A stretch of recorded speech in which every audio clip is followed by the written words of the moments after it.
Today I should have been running a photography workshop for half a dozen people. Unfortunately, we're still under the COVID restrictions, so that can't take place.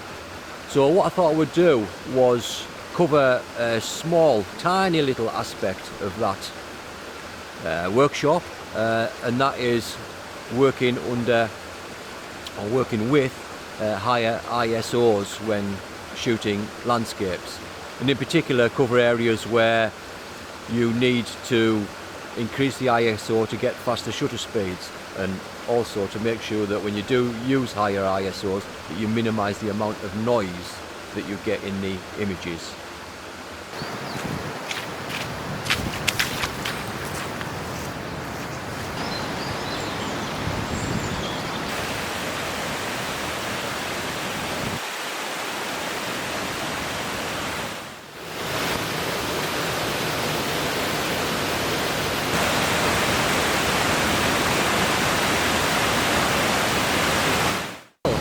Don't know how well you're going to be able to hear me today, but it's not the best of days for photography in the sense of it's been raining quite bad at times today.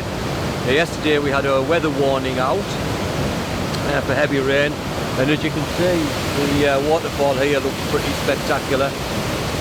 It's very overcast though, which isn't really bad for working with water. In fact, in some ways it's better. And what I'm going to do today is try and show you two techniques for photographing a waterfall such as this. The one which you might consider as a classic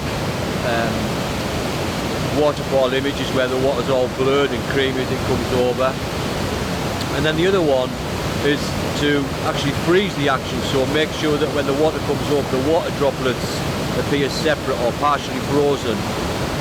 It needs two different techniques, and on a dull day like this, getting the light right is very, or can be very difficult. It's easy for the blurred water because, you know, poor light gives you a longer shutter speed, but when it comes to using the faster shutter speed in this place here, which is quite sort of hemmed in with trees as well, it's going to involve some more compromises. You're going to have to work with less depth of field, and certainly at high ISOs. And by high ISO I mean, you know, in the region of 2000 ISO, which isn't normally or traditionally used, I suppose, for doing a landscape. Take this image, and the image we're going to be taking is of blurred water, creating water coming over the fall. It involves a long shutter speed.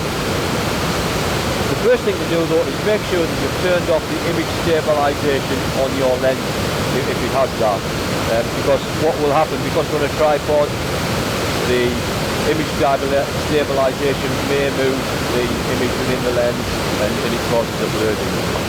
Okay, so we switch that off. Next step, check the settings, 100 ISO, f11, focal point just on the edge of the waterfall there, and we have a shutter speed of about a 1/6 of a second to a 1/5 of a second. That's adequate to give us some blurred water. The other thing we want to do, 2-second timer, and get a shot.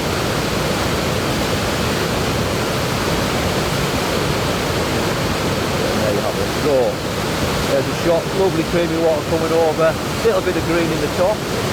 If anything annoys me about that image, it's that slight square of rock out there, but there's nothing I can do about that other than go and stand in the tree, and I'm certainly not going to do that today. Quick check, make sure that everything is sharp, and that image is absolutely tack sharp there, apart from the water obviously. So that's the first shot taken. Okay, so different technique now. So we now have the blurred water settings there. What we're going to do now is change those.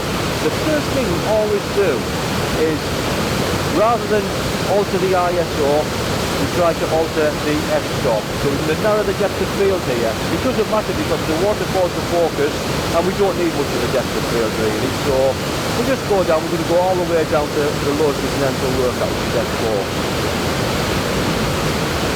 The next step Obviously there, 50 a second, way too slow shutter speed, that's the speed of water. We're going to need something in the region of 800 to 1,000 plus of a second, so that's really fast. So what we'll do here,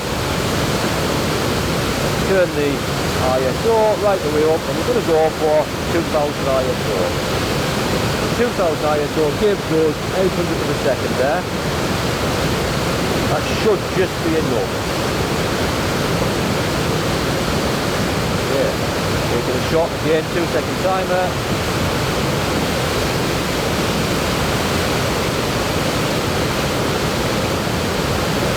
Okay, now as you can see, we've got a little bit of detail there in the shadows, so we don't have to worry too much. The shadows are just about right.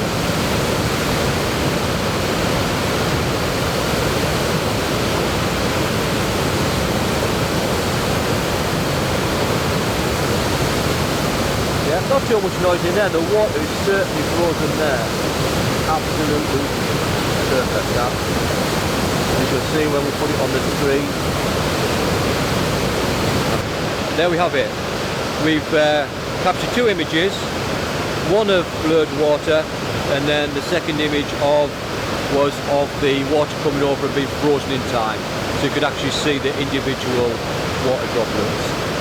The first image, of course, was a slow shutter speed, and the second image that froze the water droplets was a fast shutter speed.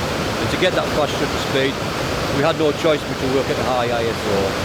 But the key to working at that high ISO was making sure that we got the shadow detail right, we got the exposure right.